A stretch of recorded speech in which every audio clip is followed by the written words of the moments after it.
I got used to it after dear Cassie over there basically heard me rambling about the art, and she said, Cammy, it's okay. It's just a wonderful show about giraffe people living their lives. I've also heard like one person on Twitter say, I wish my neck game was on point. Ooh, like these game. characters. I like that neck game. And I'm like, dang, those are long necks.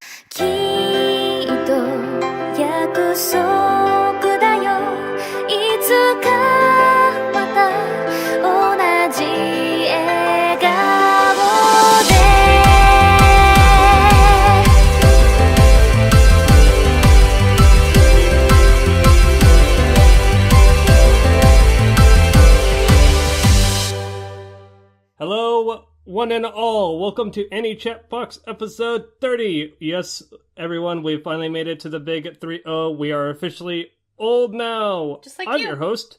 Oh my god.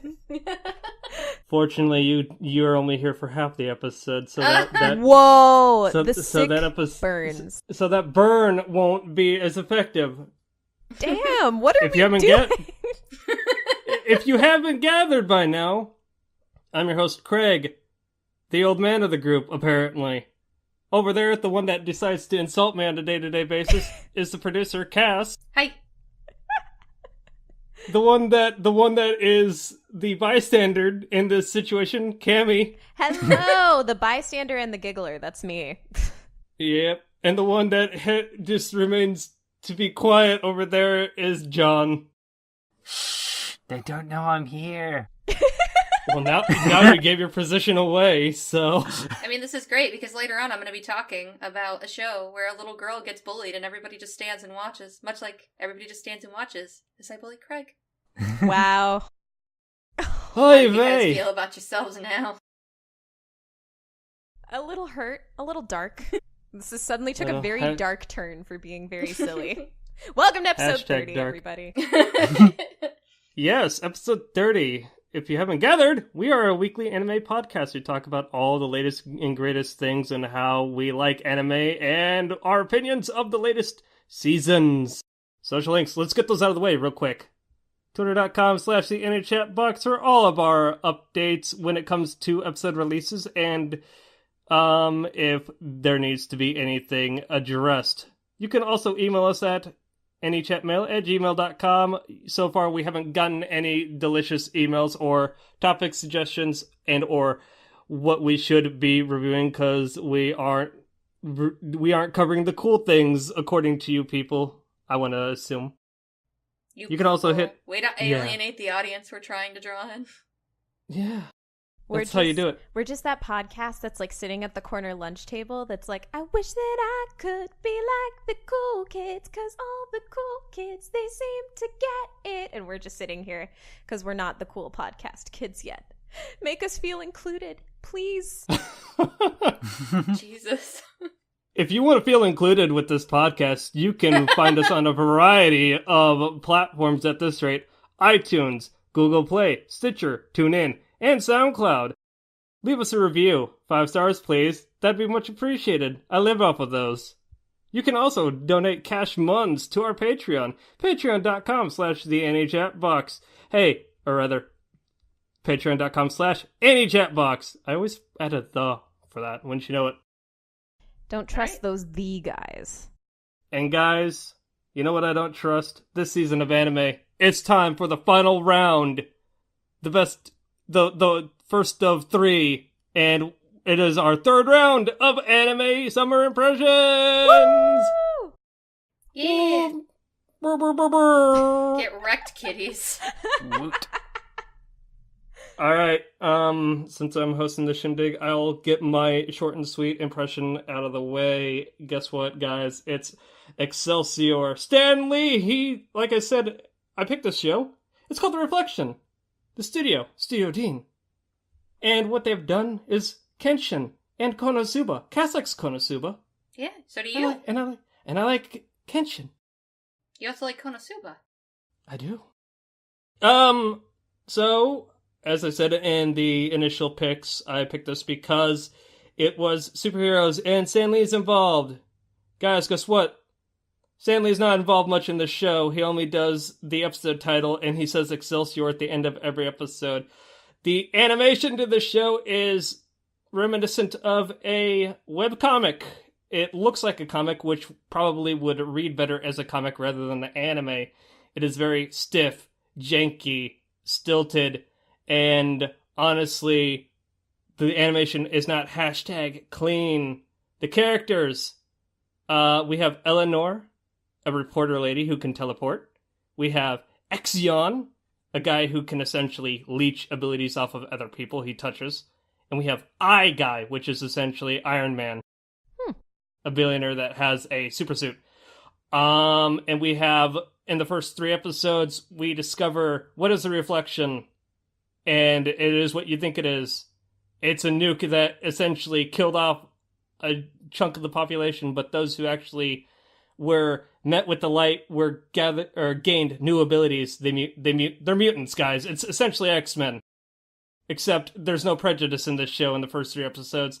So I was bored by this show, and I gotta say, maybe Stan Lee will show up in glorious cameo fashion to save the show, but for all intents and purposes, I didn't follow it, and I was kind of, like I said, bored, and I did not care for the characters.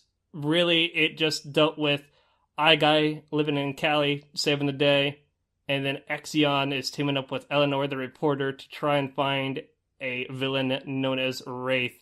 But it's, it says something when within the first episode I watch this and I say, yo, there are better superhero shows out there, such as My Hero Academia and the product placement show Tiger and Bunny with all those mech suits.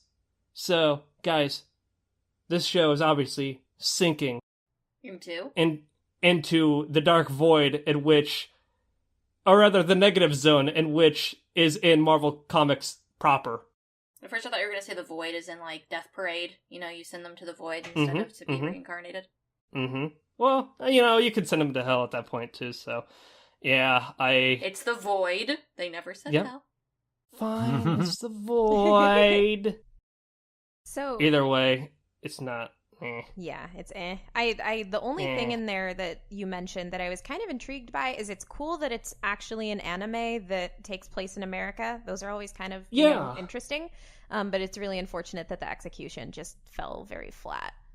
It is weird because it shows New York and Los Angeles, but it's obviously Japanese, so they have Japanese actors playing the characters. Maybe it translates better when they dub it, hashtag Funimation. But I don't know. I just didn't care for the characters, and maybe I've read and seen so much comics at this point that I'm just like, this is Stan Lee's take at anime with essentially the Marvel Cinematic Universe with X-Men and Iron Man, but he's not Iron Man. He's a knockoff Iron Man.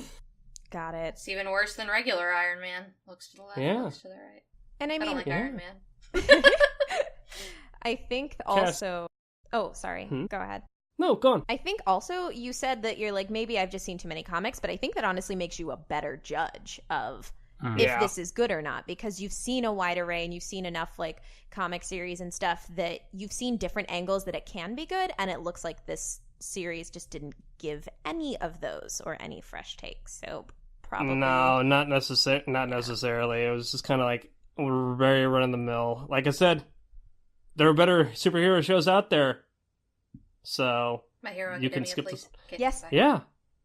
Tiger and Bunny, Man. product placement. And I'm glad you mentioned Tiger and Bunny, because that was pretty good too. Yeah, Enjoyed right. that. It looked really pretty from a little I saw of Tiger and Bunny. Mm-hmm. Hey, Cass. You're pretty. Yeah. Tell us about your show. Oh, Is it pretty? It's not really pretty. Why is it Can I still just say? like Can the I show? just say Clione no Akari is bad, and then we can just move on with our lives? Hey, listen, I ragged on the Reflection for being a run of the mill and not Marvel. So why is this bad? I need to know. All right, Clione no Akari is a show. Supposedly, well, I say supposedly because the first sentence of the synopsis is true, and the second sentence, I have no idea. But the story centers around an illness-stricken, constantly bullied orphan girl named Minori.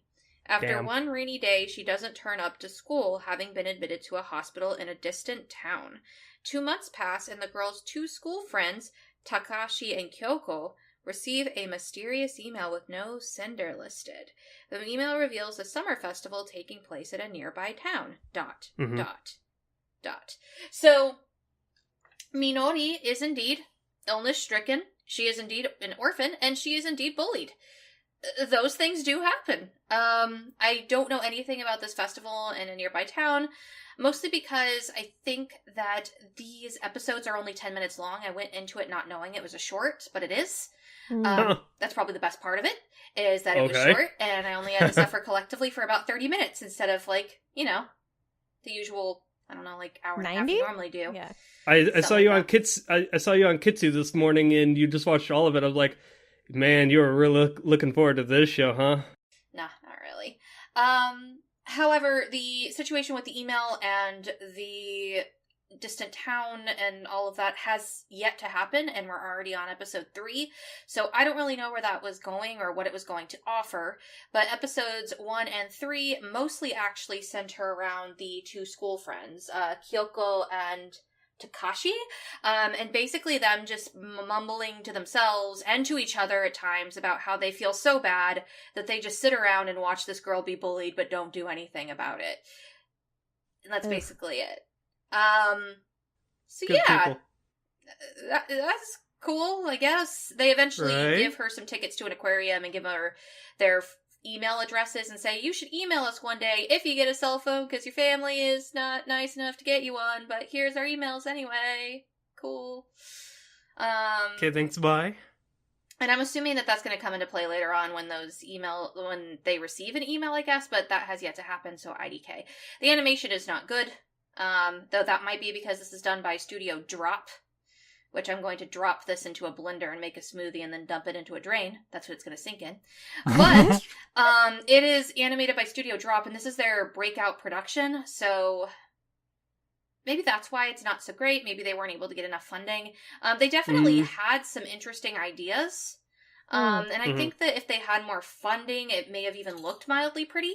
But for what it is, it looks like something that you could have seen on, I don't know, like Craig compared the reflection to a webcomic. I would compare this to like a web animation.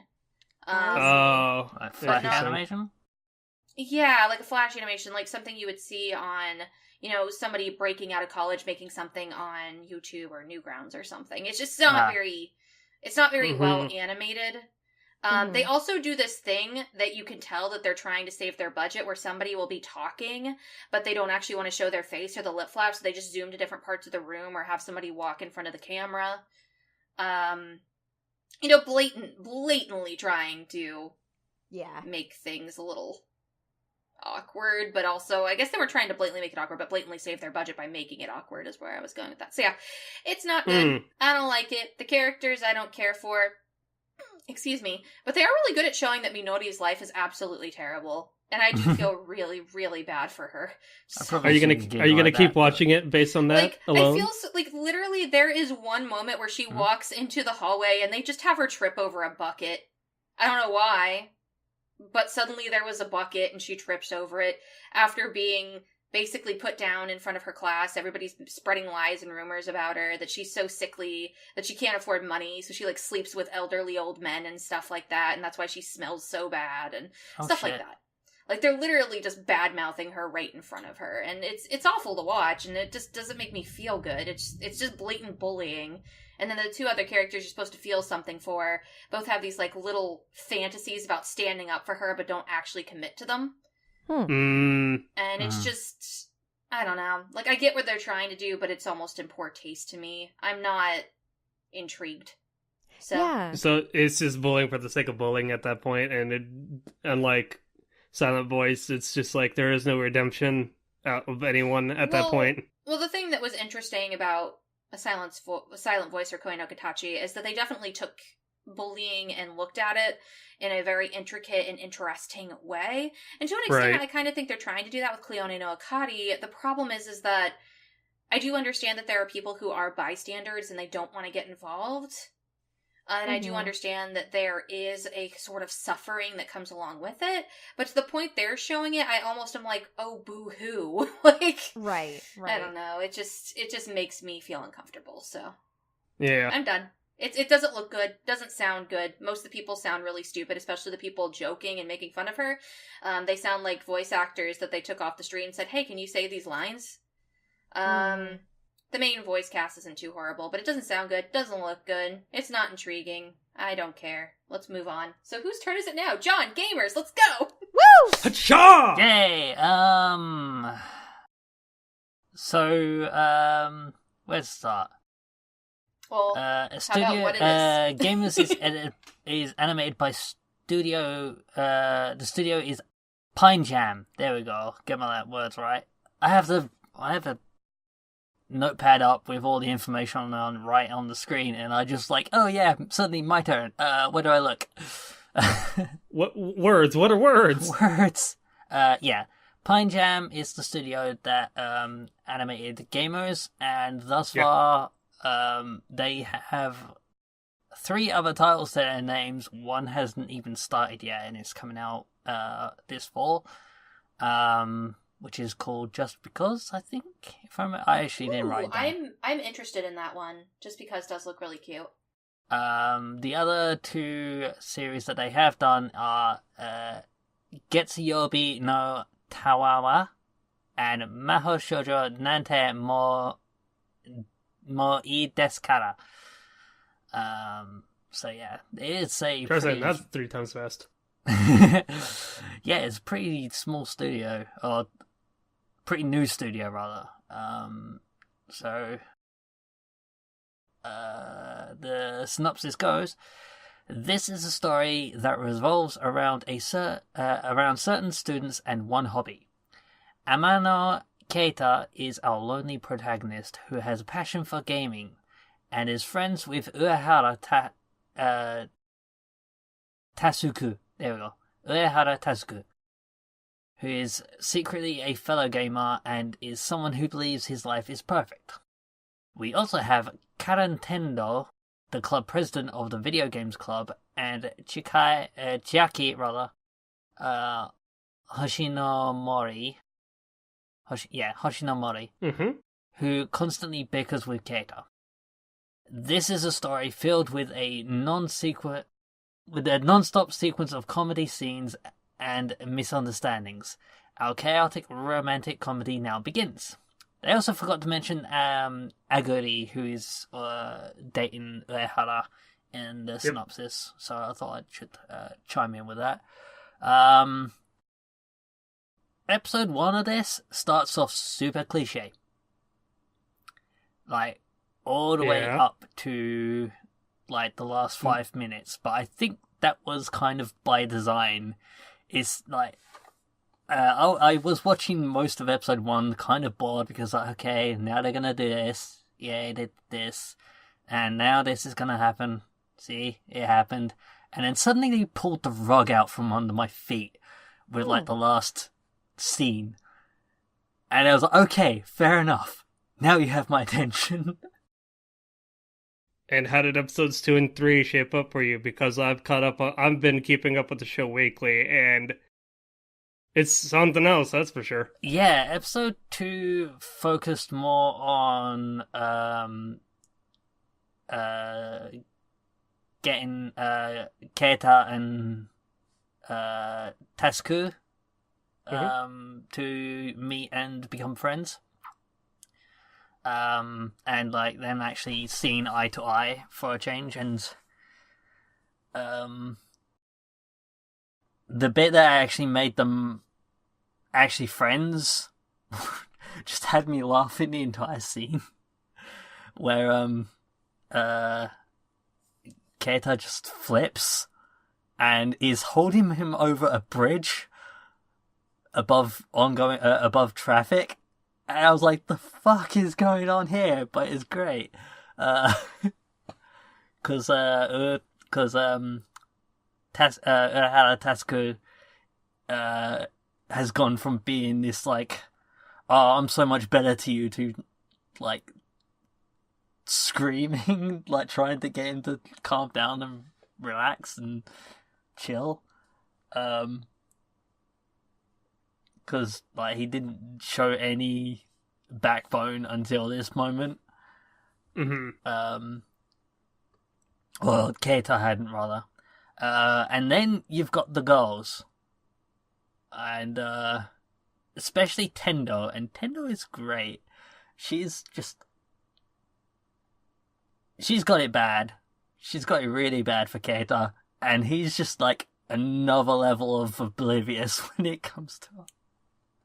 Look who's talking. Hmm? Oh, I said, look who's talking. Wah, wah, wah. I was making an oblivious joke. Wah. I know. I'm not really in a position to say. But, I mean, I know I'm pretty oblivious at times, but this is something else. This guy is something else. And it sounds like it's enjoyable enough to, like, you sound very passionate about these quirks and things, which to me is a good sign, I'd like to think. You sound more passionate about this show than you have others, and that makes me intrigued. I'll say this to, like, kind of back his statements up. It's like, I can see where he's coming from, because I'm not going to let the further episodes color my opinion, but the first 3 episodes are like a slice of life kind, like rom-com, just with extreme reactions and comedic situations where games are a backdrop, where in episode 2 you will see them at an arcade and they're playing Persona 4 Arena. Yeah, they've actually gone have... out. They haven't got the license for the consoles that they're playing on, but they have gotten the license to show the games that they're playing. That is sweet.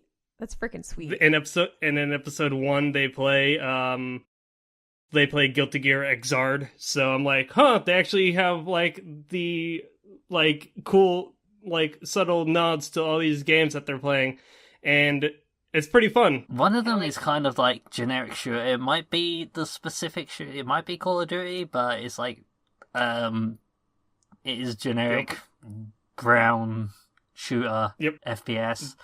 The opening has got PUBG in it, so. Nice. I gotta listen to the opening now. Yeah, it's pretty catchy. But I find it enjoyable, so. Yeah, I haven't watched anything beyond the first 3 episodes, because until I do give my impression, I try to avoid watching anything beyond 3 episodes to avoid it clouding my judgment. That's smart. But yeah, I've been looking forward to actually catching up on this one. It's really fun. As I said, part of the reason why I do find it so fun is because of how they, how episode 1 ends. Because as I said, episode 1 started off with me, quite frankly, being bored. But I think it was cliche by design in order to go, okay, you was expecting all of this. You wasn't expecting this though. And that's what really grabbed my attention. I found that there's moments like that that do grab my attention, make me actually pay attention to it, and attention. Yeah, it's moments like that that really get me invested. Thinking it. So, no, it swims. Nice. Yay! That actually is one I'm kind of intrigued on. The promotional art looks really fun, and I've heard really good things about it, so... Same. I'm glad. Speaking of good things. Oh, speaking of good things. Okay, so my last impression is on Ballroom e Youkoso, or Welcome to the Ballroom. And I am so excited to give this impression, especially after last week when I had to give an impression on 2 shows that I was very meh on. I have very strong feelings about this one. So, you know what they say, save the best for last, right? We will see. I'm not totally obvious, am I? So, anyway, I gave a shot in this case of trying to write my own synopsis, and it was kind of painful, and I don't know how this is going to go, so I apologize for this wild ride that might come crashing down. All right, Akio's wild ride. Akio's wild ride, yes. All right. So my synopsis, to explain, is that Tatara is a quiet, somewhat directionless third-year middle school student looking to find some passion in his life. Enter Sengoku, a brash, manly man who saves Tatara from some bullies one day. Tatara realizes that he's ended up in front of Sengoku's dance studio, where he discovers that his attractive classmate Shizuku is also a participant. After seeing a videotape of Sengoku's past competition in ballroom dancing, Tatara is swept up into the alluring wonder of it. Determined to become as good, if not better than Sengoku, Tatara's natural talent and love of dancing leaves a unique imprint on those around him. It's time to put on your best dancing shoes and enter the fierce world of competitive ballroom dancing. Ladies and gentlemen, I welcome you to the ballroom. Okay. And... Wow. That's legit. I had fun with it. And so for some statistics on this show, this anime is an adaptation of a very well-loved manga series by Takeuchi Tomo. It's animated by Production IG, who's known for some of their very excellent sports anime, including Haikyuu and Kuroko no Basuke. And then they've also animated Attack on Titan, which is also very pretty. The genres of the show are comedy, sports, drama, romance, school, and shonen. I picked this show because I'd heard of the manga and it piqued my interest. I like sports anime that are kind of about unconventional sports. For example, Chihaya Furu, which is about Karuta, a card game, and March Comes In Like a Lion, which is about shogi. I also personally had a passionate affair with ballroom dancing when I was in college. During a very low point in my freshman year when I was depressed and feeling very lonely and wanted to leave, I challenged myself to take a ballroom class just to kind of try something new and meet some new people. And I ended up falling in love with it. And I kept up with classes and weekly dance nights each weekend for about 2 years. I made a lot of really good friends, and I finally felt like I had a community in a new place where I was. So that being said, I learned swing, salsa, cha-cha, rumba, the traditional waltz, practiced a little Viennese waltz. It's just a lot of fun. Yeah. So ballroom has like a small special place in my heart still. And so I was like, oh my God, there's going to be an anime covering this. Like, this is so cool. I want to see what this does.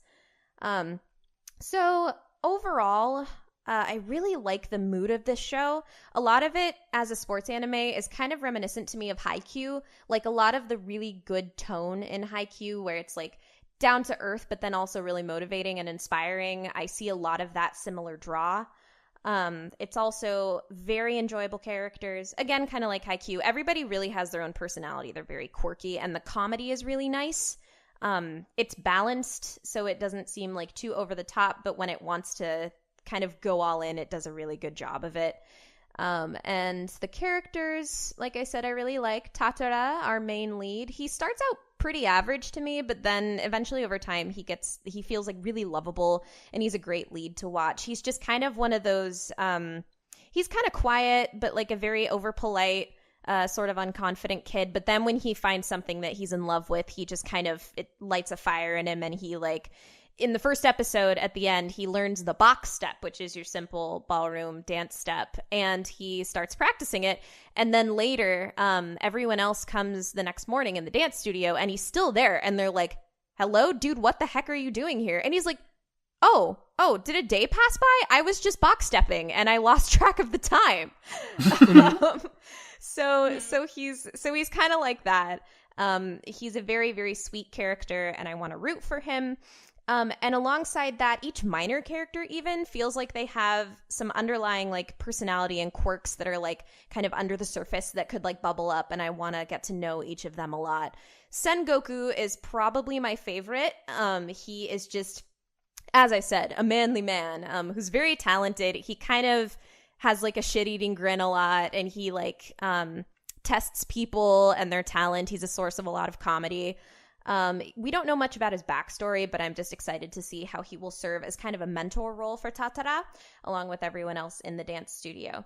The female lead, Shizuku, she's okay. I don't like her that much. My issue with her is an issue that I have with certain characters in the show, where I feel like there's inconsistent, just like emotional notes. Like sometimes I feel like they want me to feel this way, and I just don't for some reason.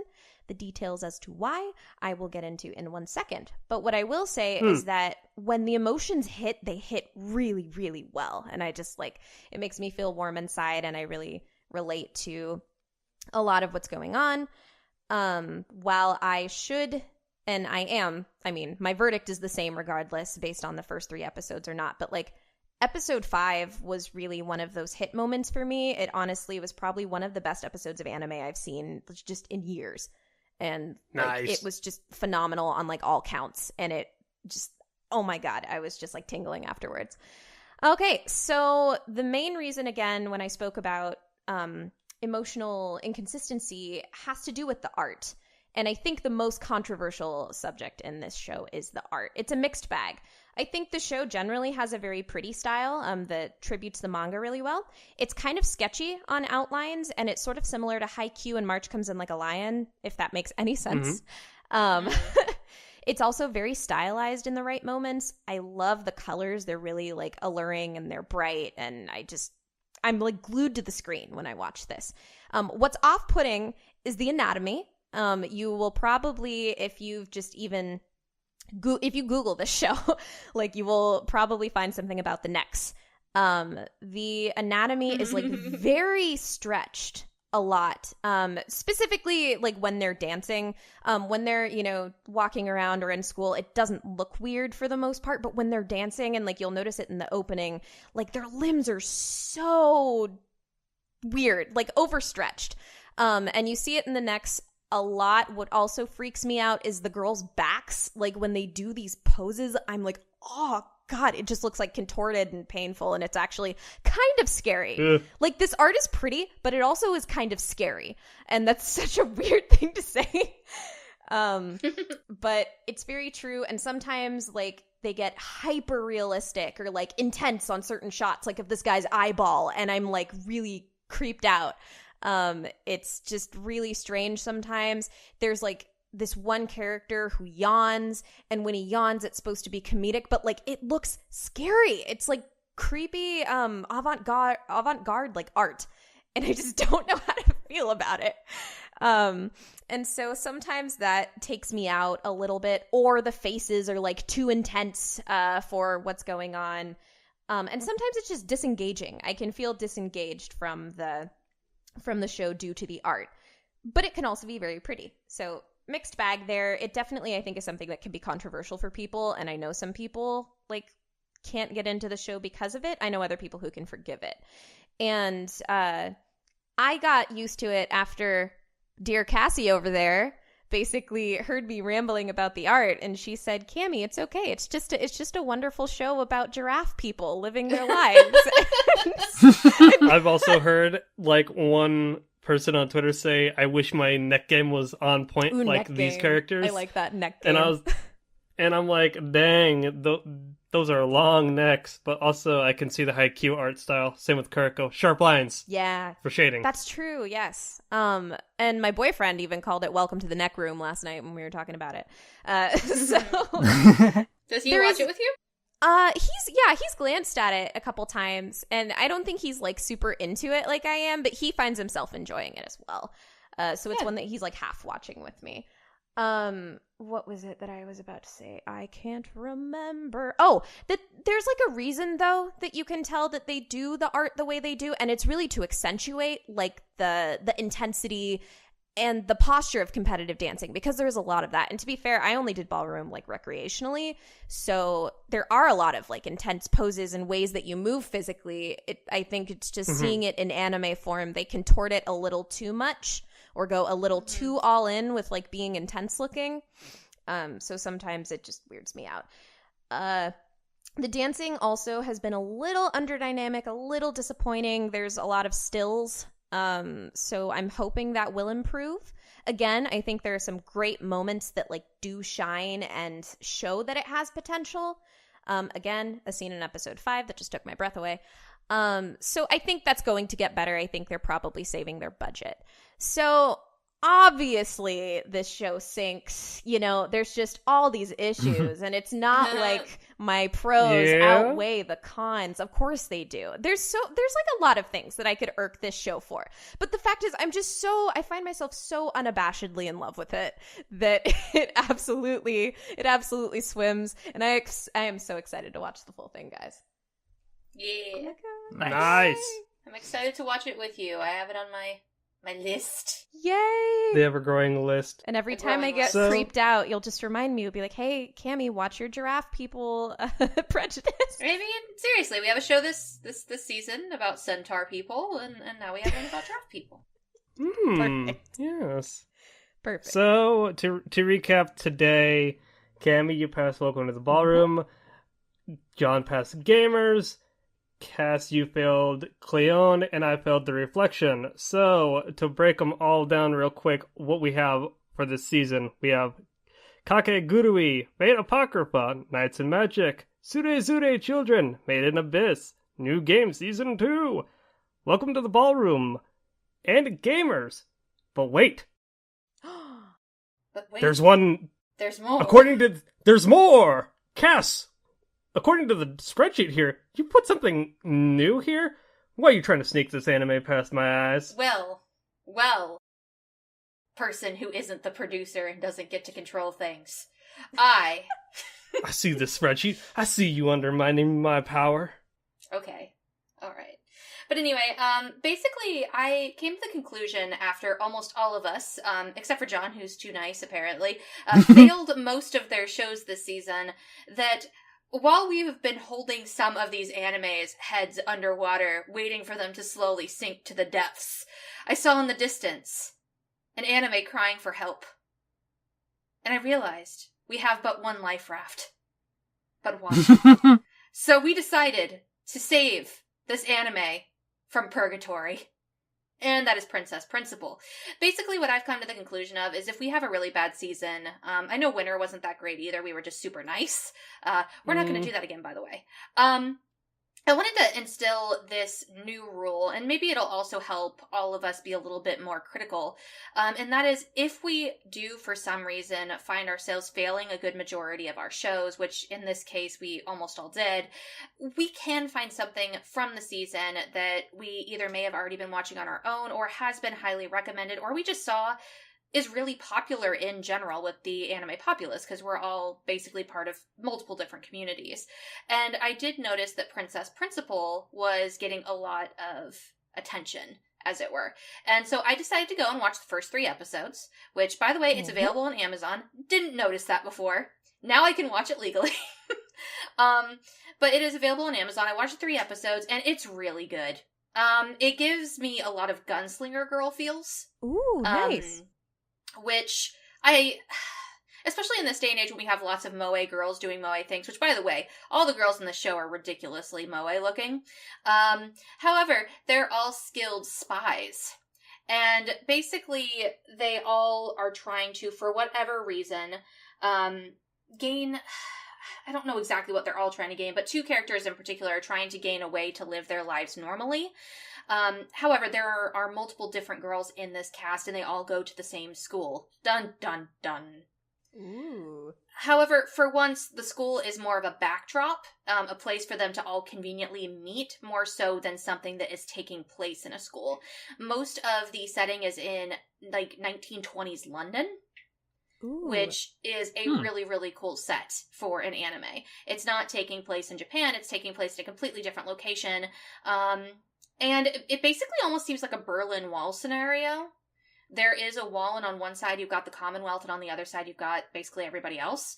And you've got these spies who are basically trying to interact between the 2 sides. And it's really action-packed. The end of the first episode actually gave me chills. And it's beautifully animated. So I recommend this show. I'm really excited to force everyone to watch it with me. And it's going to be one of the other ones we swim this season for review later on. And maybe we'll see more of these in the future. If we have another bad anime season, I've basically opened this up to everybody that we can nominate one life raft anime that we can save from the depths. To give a quick overview, Princess Principal is animated by, let me go pull this up here. I have no idea. Oh, Actus and Studio 3HZ. I feel like I've heard of 3HZ. I just pulled up 3HZ. Oh, of course. They did Dimension W and Flip Flappers. Oh. And Sora no Dimension Method. W was well animated. Yeah, and Flip Flappers, for as crazy as it was also very well animated. Mm-hmm. The synopsis on my anime list just says very simply almost what I have said. The stage is set during 19th century London, in its capital where a wall divides the east and west of the kingdom of Albion. 5 high school girls who enroll in the prestigious Queen's Mayfair School are involved in spy activities that involve disguise, infiltration, car chases, and more. So it sounds like it's super action-packed, and it is. The only other thing that I'm going to say about this is I'm going to force everybody to watch the opening with me when this show is over because it is fantastic. Sweet. I actually think you'll love it the most, Cammie. Ooh, it just seems like your kind of bag. So that's it. We'll see if we can save any other anime in future seasons, but with fall coming up, I feel like we're all going to be pretty generous. Yeah. So we'll see how it goes. I will not be amazed if we all pass every single one of our shows, and it's fall. What can you do? But we'll see what we can do in the future about possibly saving some that may deserve the spotlight that they're not getting on our show. So that's all. That's all I had for today. I just want to chime in that Queen's Mayfair School does sound like a British school name. It Right. actually does. And honestly, it's so dark. Like, there's a girl in the show that always lies, for example. Everything she says is a lie. And there is a scene in one episode where, she's talking to a guy and he's like, wait, are you going to kill me? And she turns around and says no and then shoots him. Wow. Or there is a scene where there is a princess, which I think that most of the show is centering around this princess in some way, shape, or form. But basically, she's in the fourth in line to the throne, and they go up to her, and she's like, I want you to help me. I want to be queen. And they're like, well, you're fourth in line. She's like, yeah, can you help me with that? Kind of deal. So it's just very interesting. So everybody's involved with the school for their own means, whether they be twisted or otherwise, and they all seem to be connected in some way, shape, or form after a very, very terrible war, which is also something that really intrigues me as somebody who's super, super, super into historical fiction. So it'll be fun. It'll be great. Also, this show is not about a princess who is the principal of a school. I recommended this anime to a friend of mine, and she's like, oh, it sounds cute! And then she came back like 20 minutes later on Discord and typed to me, ... you lied to me. And I was like, I didn't lie to you, I just told you the title and that you should watch it. And she's like, I thought it was going to be a show about a cute girl being a principal at a school. And I was like, no. Nice. Yeah. Yeah, it'll be fun. That being said, I think me and Cammie are We're gonna dip. gonna jet. Yeah, get out of here. Have fun, boys. Yep. All right. Sachets away. Bye, Oh, shit. Boy. Bye, Inara. Bye-bye. Are they gone? Did they leave? I think they Nope. are. There Yeah, they go. They're gone. Now they are. Okay, so first off, we're talking about the hype train. It continues on. Attack on Titan, Season 2. First and foremost, there, John, I want to commend you for not only finishing all of Season 1, but all of Season 2 within the span of 2 days. No, less than 24 hours. How do you feel about watching... How many episodes of Season 1 did you have to watch before you got to Season 2? Did you watch all of it? Near enough. I had watched apparently up to episode 9. So I probably could have carried that from boulder. 10 onwards. Mm-hmm. But since it had been so long since I watched it and couldn't Did you remember just start over exactly, from scratch? I actually started from episode 8. So the arc where Eren had to carry the boulder, right? It was pretty much from the episode where he appeared as a Titan onwards. Ah, yes. Okay. Well, again, kudos to you, good sir. That is a daring feat. I binge watched all of Season 1 within a single day. I watched it dubbed on Funimation. So, if you haven't gathered by now, guys, we're talking about Attack on Titan Season 2! Studio Wit! What's up? Other shows they've done, they've done Kotetsujo no Kabaneri, aka Kabaneri the Iron Fortress. They've done The Rolling Girls. They've also done Ori no Seraph, aka Seraph of the End. let's see here. Synopsis, as goes as such. For centuries, humanity has been hunted by giant mysterious predators known as the Titans. 3 mighty walls, while Maria, Rose, and Sheena provided peace and protection for humanity for over 100 years. That peace, however, was shattered when the Colossal Titan, an armored Titan, appeared and destroyed the outermost wall, while Maria, however you want to pronounce it, forced to retreat behind Wall Rose, humanity waited with bated breath for the Titans to reappear and destroy their safe haven once more. Now, Eren Yeager and the others of the 104th Training Corps have just begun to become full members of the Survey Corps. As they ready themselves to face the Titans once more, their preparations are interrupted by the invasion of Wall Rose, mysteriously. But not all is as it seems, as more mysteries are unraveled. As the Survey Corps races to save the wall, they uncover more about the invading Titans and the dark secrets of their own members.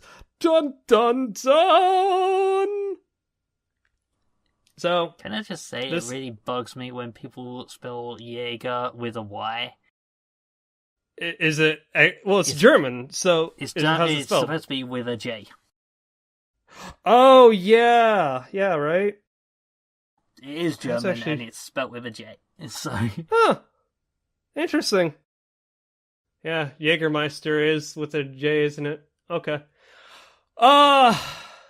So this obviously continuing hot off of season 1. Season 1 ended by them putting a boulder in to block a wall. No, season 1 ended with Well, I'm just recapping all of season 1.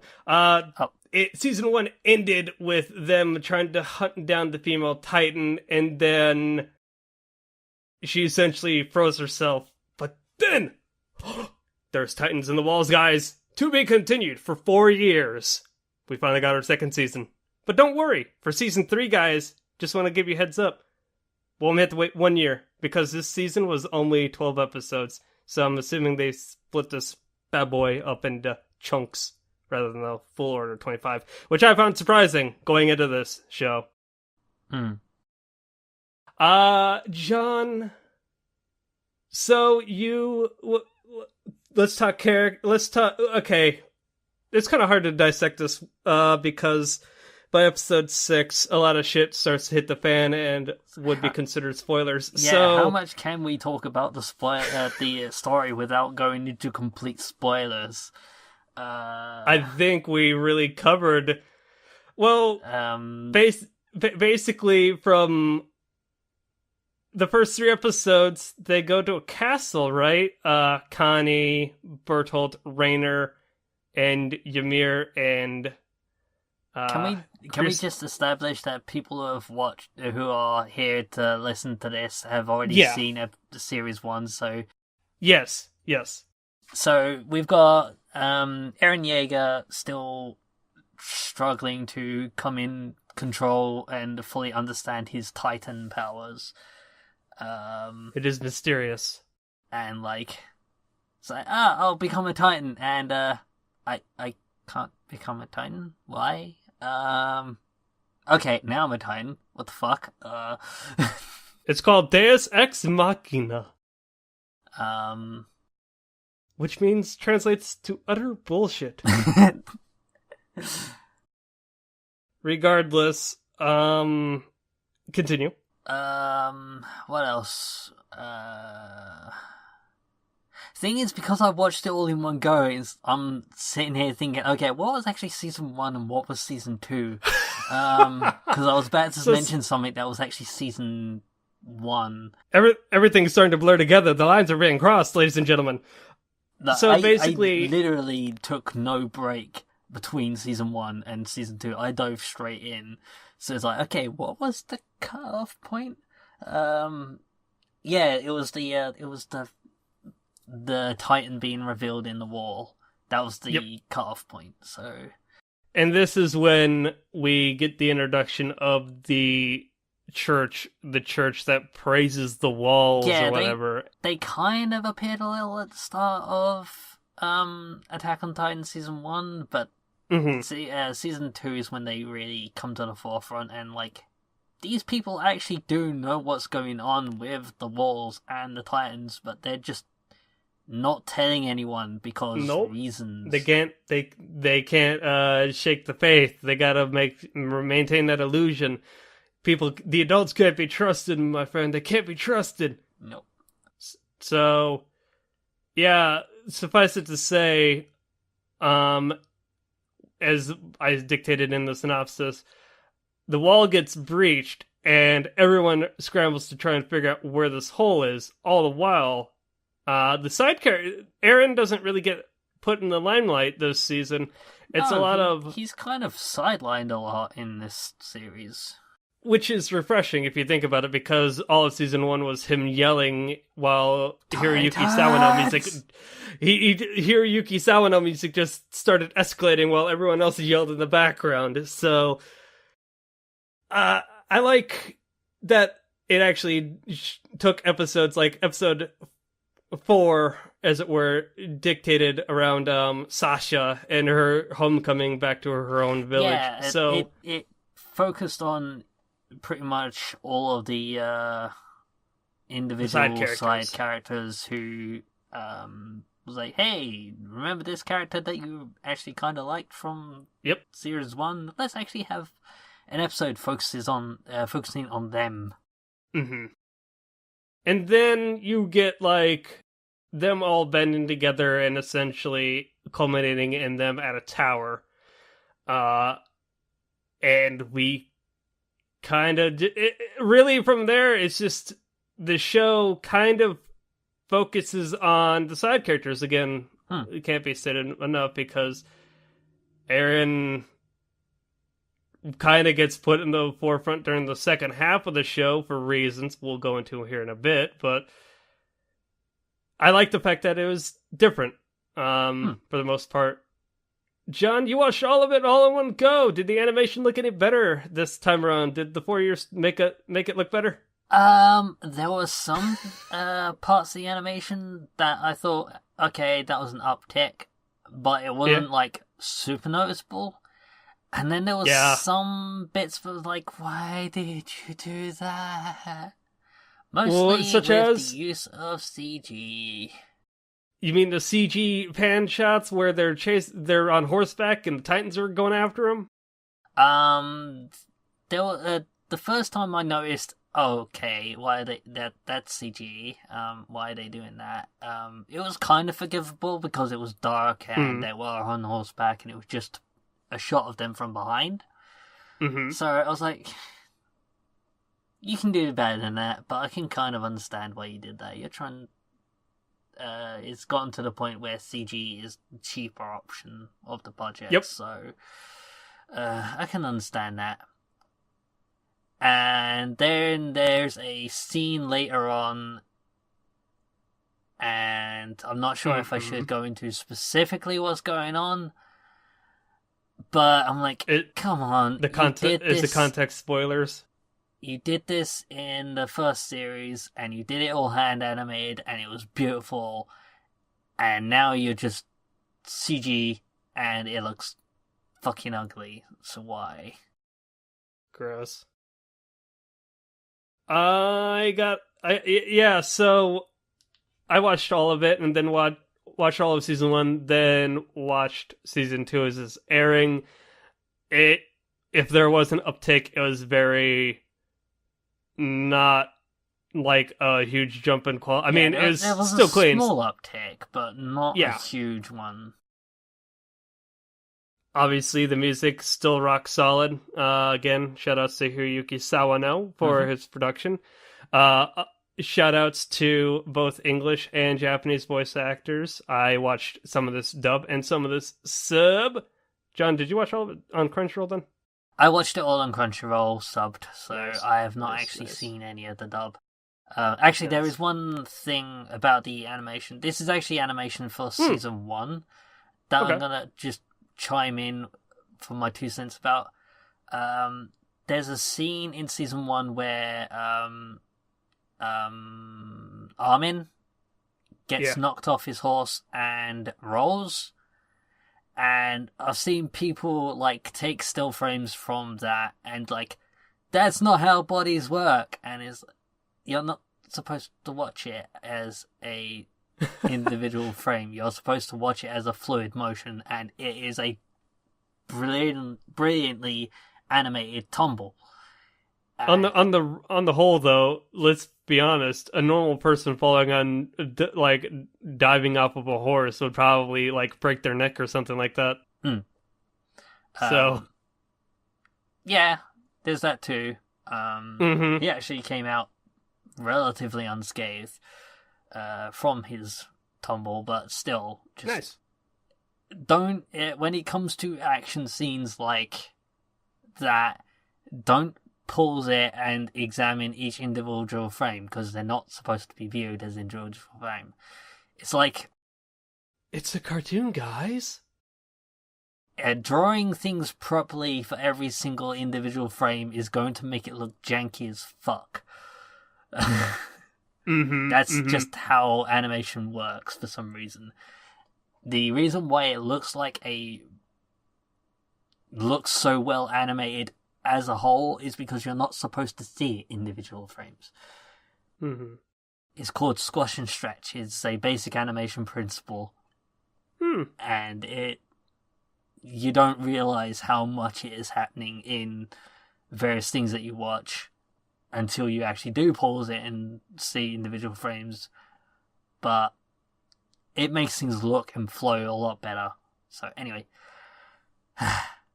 let's see here.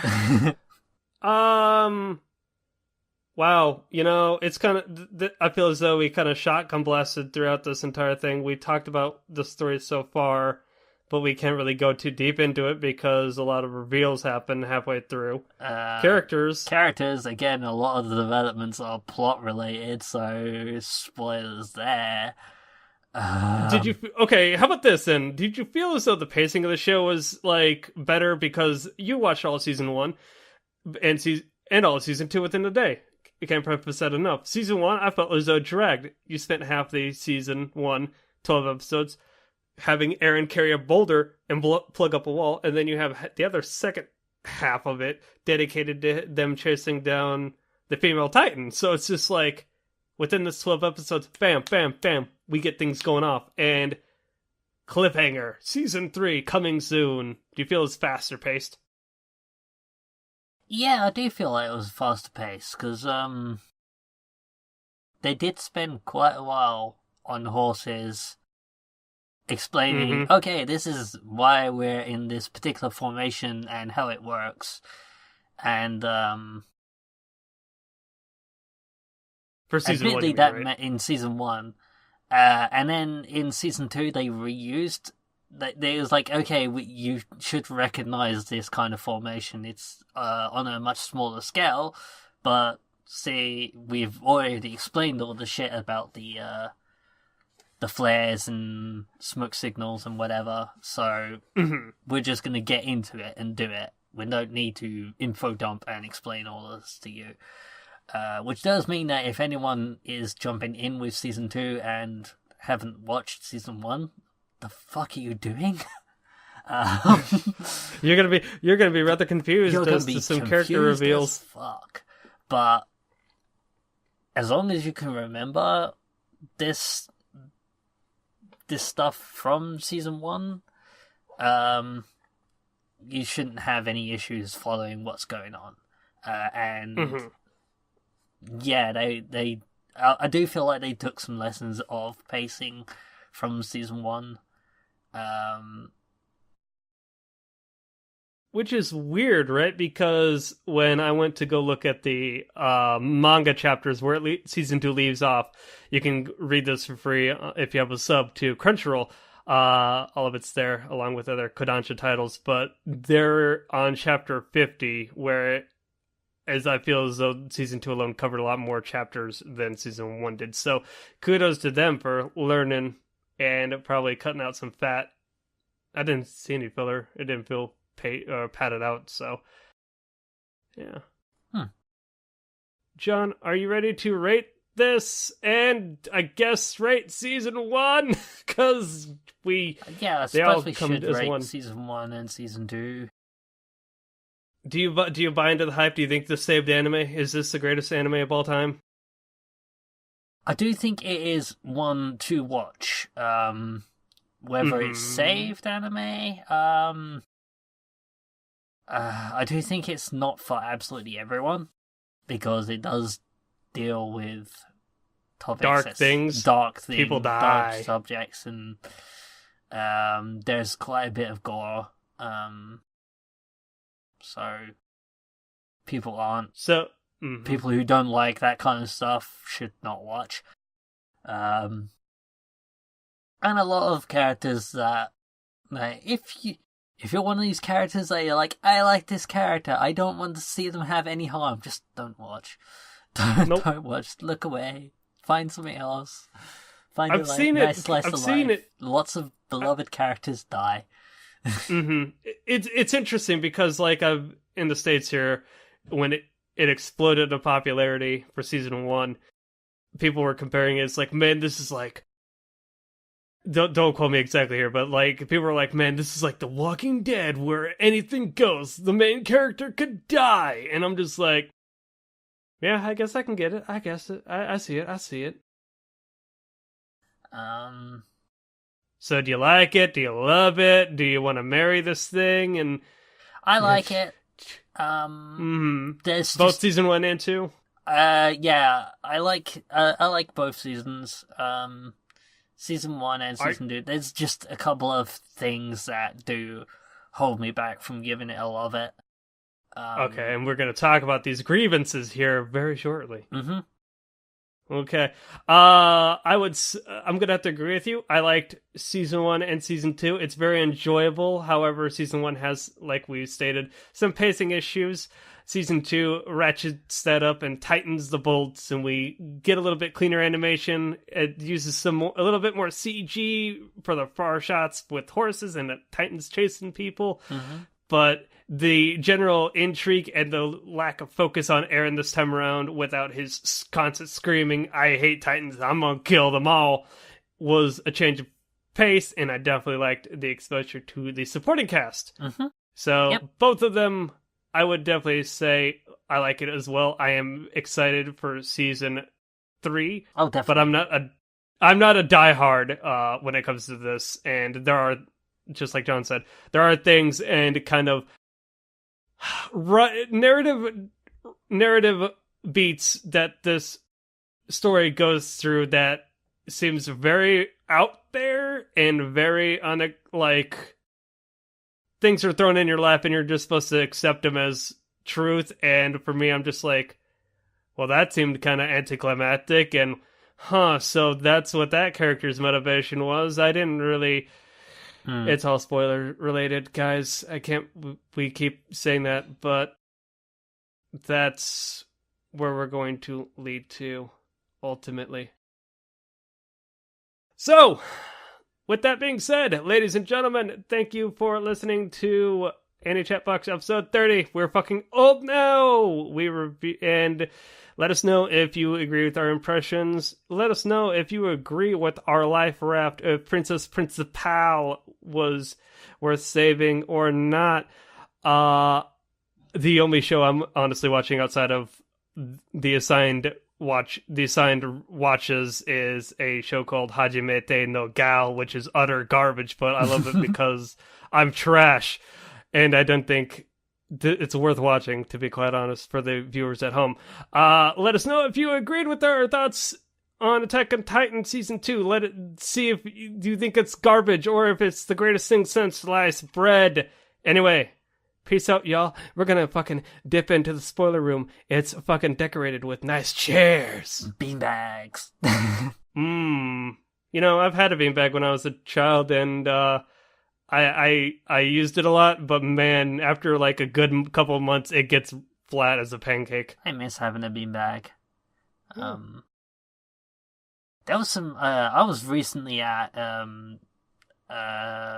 anime festival last week, which is why I wasn't in the episode last week. And someone there had these like blow-up chairs, and they looked super comfy. Did you sit on them? No, I didn't. I was like, Why not? I was too shy to ask if I could sit on them, but I was also kind of scared that if I did, I would never get up because they looked so comfortable. Right. Anyway, John, let's air out the dirty laundry.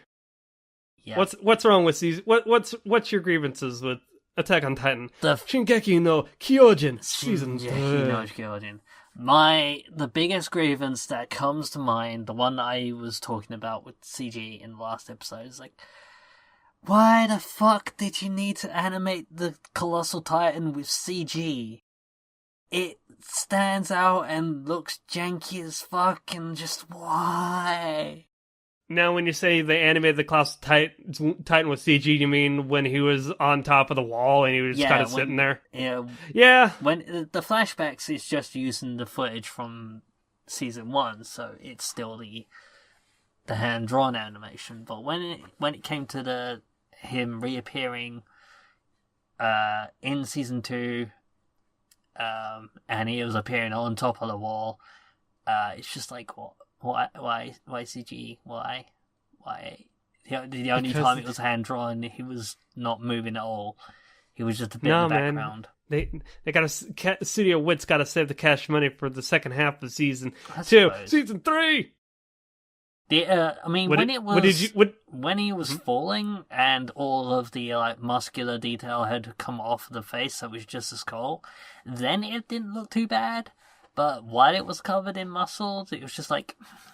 Well, at least the Armored Titan looked pretty dope. I mean, the fight choreography was fucking tight, man. With him versus Eren.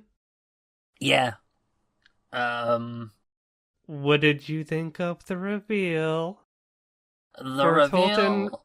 Bertolt and Reiner, or Reine. I don't know how to pronounce it. I think they're both German. Again, going back to spelling... There's a lot of European names. I believe everyone is supposed to be from a different part of Europe. Or not every part of Europe. I mean, most of them are from Europe, though. It's an interesting... Japanese. Yep, it's an interesting thing where the world kind of just banded together under, like, 3 ring walls, and... I don't think there's any Americans in there.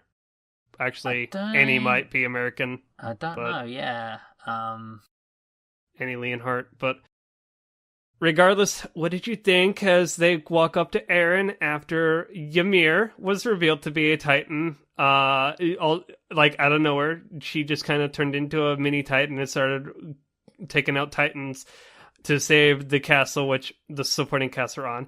Then Bertolt and Reine come up to Eren when Eren meets up with everyone, and they're like, yo, we gotta take you back to our village. And he's like, man, we can go there when we beat the Titans. He's like, no, dog, we are Titans. And then everything explodes. I'm just like, what the fuck are you two thinking? These two, like, you've been around him. You know how much he hates fucking Titans, how much his life was fucking devastated by your fucking actions, and you're just like, yeah, we did that. That was cool, right? No, they knew it was bad, but it was a mission, apparently? I don't know, like, a lot of the that's the thing that I wish I knew more of, or they explained more of, like, who are the Titans? What is this village?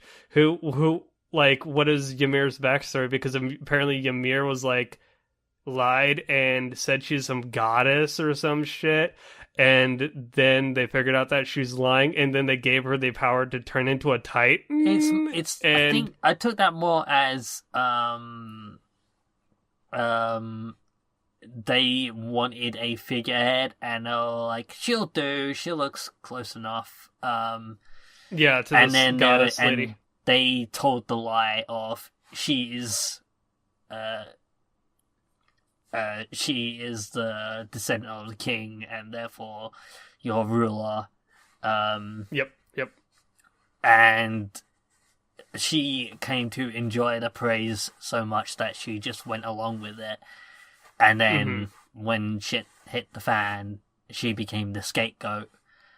And then she's ostracized. It's also implied that happened a long time ago. Yep. Thousands of years, essentially. I wouldn't say thousands of years, but just... All I know is she fell asleep, and then, like, seasons passed over her, and then she kind of woke up, and she was like, what? Oh.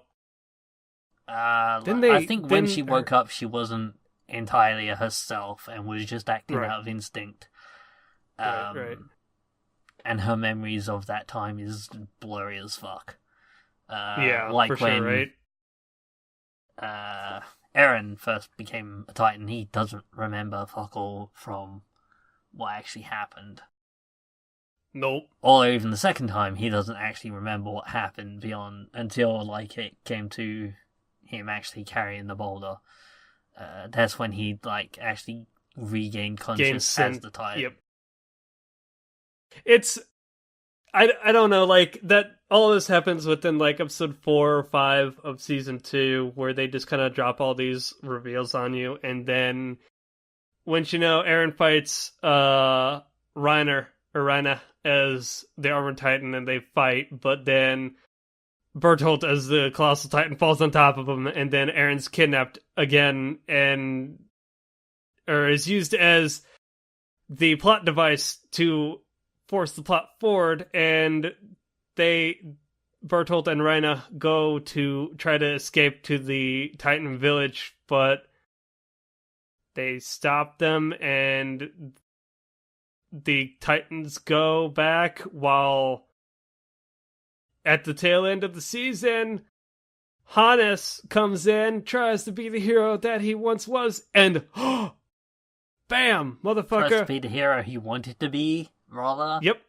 Right? And then they have the chance reunion with the Smiling Titan. Mm-hmm. And Hannes dies. And I'm like, whoa, shit, that's fucking hardcore. And then Eren gets a new superpower. He can control the Titans with his mind. Yeah, like, what the fuck? And then he commands all the Titans to essentially fucking go after the Armored Titan and devour the Smiling Titan that killed his mom from season 1. And I'm like, dude, this story is jumping the shark. And from what I gathered, word on the street through the grapevine is the rest of the plot goes even further, like jumping the shark even more so, because it tries to outdo itself. And I can't wait to see this crazy ride go forward. Yeah, I have no clue where... I have to admit, I kind of spoiled myself on the series because I read the manga. How far... Oh, so you read all of this already then? But I hadn't actually gotten to... where I got into the manga was when they were all in the trees in the giant forest. Yep. And that's they were where still I left trying off to convince Eren to come with them. Yep. And Ymir was there too. Ymir was there, and I kind of stopped reading after that. So I didn't. Yep. So the Hans appearing and just being like, "Hey, I'm gonna do something. I'm gonna be the hero I'm meant to be," and then gets gobbled. I hadn't seen that, but I also kind of predicted it. Cause I did. Yeah, his lines were like, "This is a death flag. That's a death flag." Hans, shut the fuck up! You are saying too many death flags. Hans, no. What did you think? What did you think about Krista or Historia's backstory? Did you like?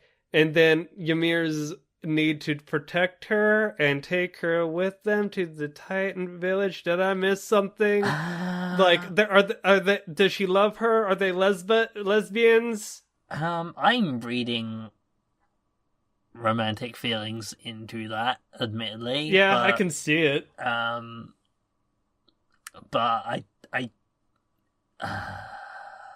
I don't know. I like how I like how the spoiler room for the last couple times I've been on them have been just theory theory casting. There is just a lot of theory to talk about with this series, because there's a lot of mythology there's and a lot world of mythology building to unpack. Like, so the from what I gather, the Titans were actually all people, which is why the weak spot is the same spot where Eren keeps reappearing from when he turns back into a human. That is where their human selves are. It also should be noted that Connie's mom, apparently on Connie's house, when they returned to Connie's village, there was a Titan that crushed Connie's house, and when he left... Yeah, shock horror. They were looking for a hole that wasn't there. There was no damage to the wall. No, it was all scapegoat. But Connie's mom, the Titan that crushed Connie's house, has said, "Take care," or "Bye-bye," or "Thank you, welcome home." And then Connie essentially, like, fucking lost his shit because he's like, "Is that my mom? Did my mom turn into a Titan? How the hell did this happen?" Yep. All the while, we have a gorilla Titan, also known as the Beast Titan, just kind of coming up. You know, he's got lanky arms and legs, and he sees a random scout guy, and he's like, "Ooh, 3D model gear," and he talks, and then the scout kind of just like looks at him, and he's like, "I'm fucking scared. I don't know what's going on." And the Beast Titan commands his horde of Titans that are just kind of creeping around the corner, and it's just like, you guys can go. You can finish him. You can move now. I'm good. Yep. Because he told the one Titan to stop, and then he carried on eating him, so he smacked him and was like, "I told you to stop." So they all stopped and backed off, and then he was like, "No, I am not a wuss. I am courageous. I will die on my feet." Hey, you can all go now. What the? Yeah, you don't have. It's gross. It's hardcore. Yeah. More theory casting. What do we got? Have we covered all the bases yet? Just that so we still don't know why they built the walls in the first place. Whether the Titans did come first before the walls, or I guess the Titans did come before the walls, or like.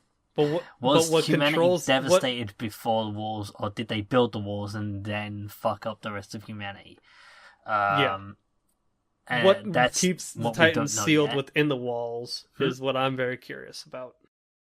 I feel like the Titans in the walls must have done it voluntarily, kinda, or were like forced to do it in some way.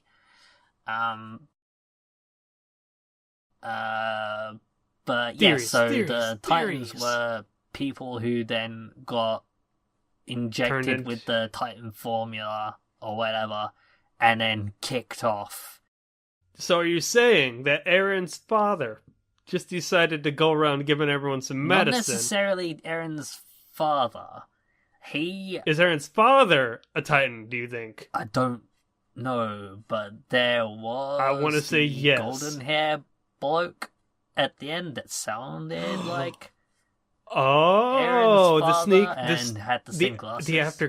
The after credit scene you're talking about, where outside the Beast Titan form, a shirtless man appeared with the glasses and said something along the lines of, "Get ready," or "That's something."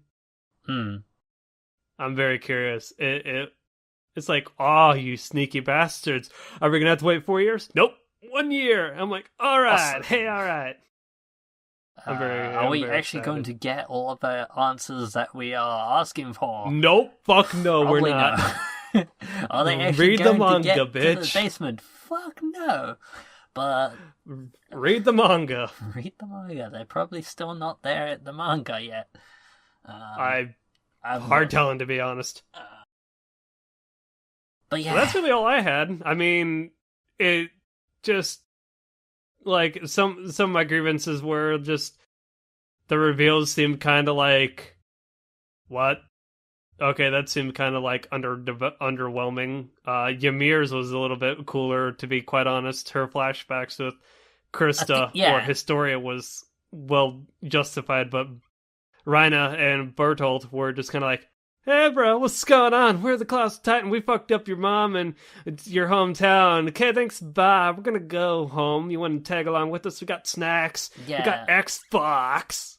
I thought it was kind of neat that he kind of had that, I wouldn't say split personality, but almost kind of thing. You mean how they both kind of like essentially tricked themselves into believing that they were comrades, and then they're just like, but we were guilt-ridden to a point where we had to lie to ourselves to believe that we were normal humans. But what triggered us to remember that we were soldiers in the first place? I don't know. Yeah. Rhina got bit by a Titan, and Ymir essentially called him out by saying that he could read ancient text or something like that. No, he called Ymir out on being able to read it. That was it. I don't know. It just feels like it was kind of like a leap in logic. Maybe if we had more like one-on-one time with Bertolt and Rhina to actually have internal monologue before this reveal, I feel it would have been better writing. Yeah, there was a few leaps in logic, and like some of it was cool, and some of it was just like, okay, where the fuck did this come from? And just, I don't know. It's just these little things that are just like, I love. Part of me loves the intrigue, and part of me is like, can you actually just give us a straight fucking answer so that we know that if we're on the right track with these, because you've given us scraps. And am I reading too much into this, or is it just I don't know. Well, we'll find out soon enough anyway. Hopefully. Do you have anything? Yeah. Do you have anything else to unpack? Or is it just more we need to wait and see, I suppose, right? Yeah, pretty much just wait and see. The only other thing I would say is that the ending theme to season 2 is like, that is some creepy stuff. Like, the fuck is going on there? I think Cammy brought this up to both of us, actually all of us, but I'm like, yeah, the ending, I have a feeling, is a lot of symbolism and call-outs to future events and a lot of the Titan lore. The opening took a hot second for it to grow on me, but it actually is just as strong as opening 1 from season 1, in my opinion. When I got done watching season 2, I was like, this opening, it's good. Yeah. It was actually the second opening, the fact that there was a second opening, that made me think, oh no, this isn't how far I got into the series at all. How far did I actually get? And then realized, okay, I only actually got to about episode 9. Oops. Gotcha. Well, alrighty. Yep. Okay, well, thank you for tuning in to this spoiler room theory casting of the mythos of Shingeki no Kyojin, aka Attack on Titan. Stay tuned for season 3 when we hopefully get our answers satiated. But until next time, peace out, y'all. Bye-bye.